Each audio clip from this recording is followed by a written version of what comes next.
may be more sinister than just sort of feeling a bit sore and fluey. Yeah, absolutely. And there's the interim. I mean, sinister sounds like this could kill you. And as I said to you earlier on a chat about fibromyalgia, nobody dies from it. A lot of people feel like they are. But it's, I would say just anecdotally, it seems to be at a minimum on the staying the same, but probably on the increase. And what it is it's inflammation of the connective tissues of the bodies. And given that, connective holds things together, you can reasonably assume they're pretty much everywhere, right? Particularly the muscles seem to ache, right? And we do find that there are blood changes. People show an increase in what's called ANA, anti-nuclear antibodies. So there is a biochemistry behind it.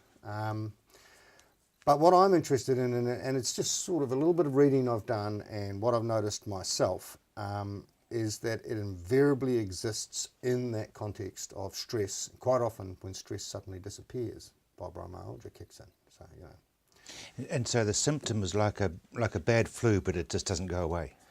Yes, yeah. The fatigue is not so much a feeling, and it's not so much in the joints. It's every muscle aches, and so movement can be quite painful. And so the person finds that what used to be something they could do quite easily now is actually a real effort and quite painful.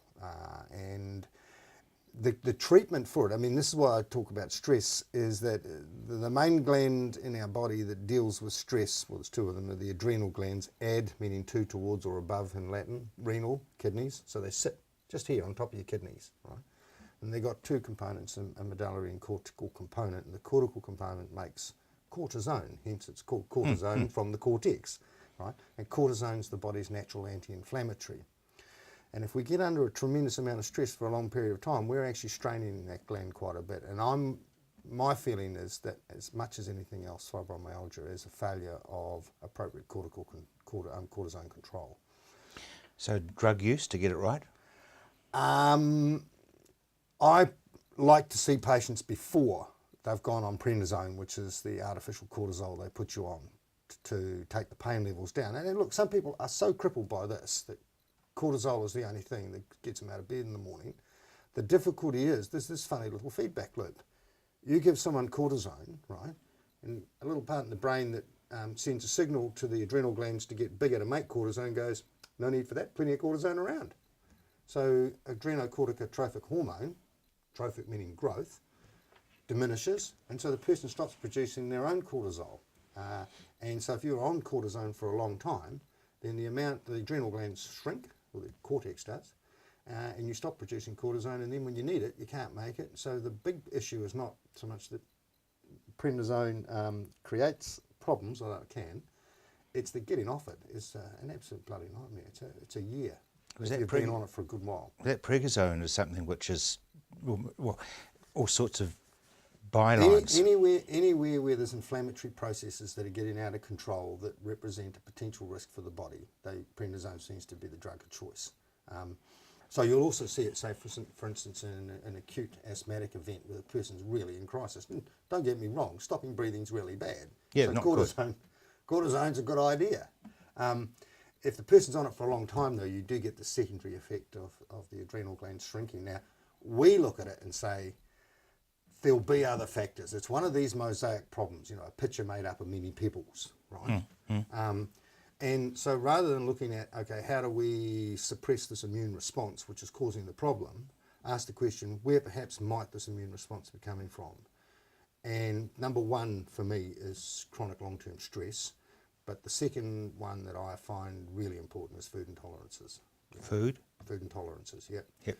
And the two biggie are usually, hate to say it, gluten and dairy. And the third one's probably soy.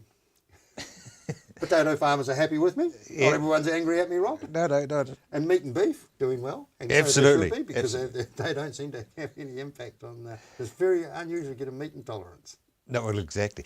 But, let's talk a wee bit about gluten, because there seems to be an epidemic. I don't know. Look, is it that we're just seeing and picking it up now and we didn't before? Is it a fad? Or is there a real problem? I think the latter. I would see a lot more of it now than I have, say, 10 years ago. And I was listening to the Greens on The Greens. Yeah, I know that makes you happy.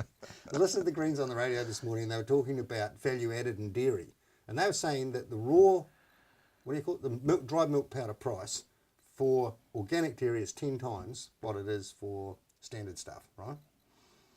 So there may be lots of benefits in for us looking at reducing the chemical inputs into farming, because something is changing the deal, whether it's changing the genetics in the plants, whether it's changing the way we're harvesting, storing and utilising. Or preservatives. Or we're adding preservatives, or are we putting chemicals into the process of getting the output. Incredibly complex stuff though, isn't it? I mean, some cockie's bought a bit of land and he's up to here with the bank manager going, "You're my best friend." You can only see this hand, not this one. And he's going, "I've got to get this out of the land or I'm shot." So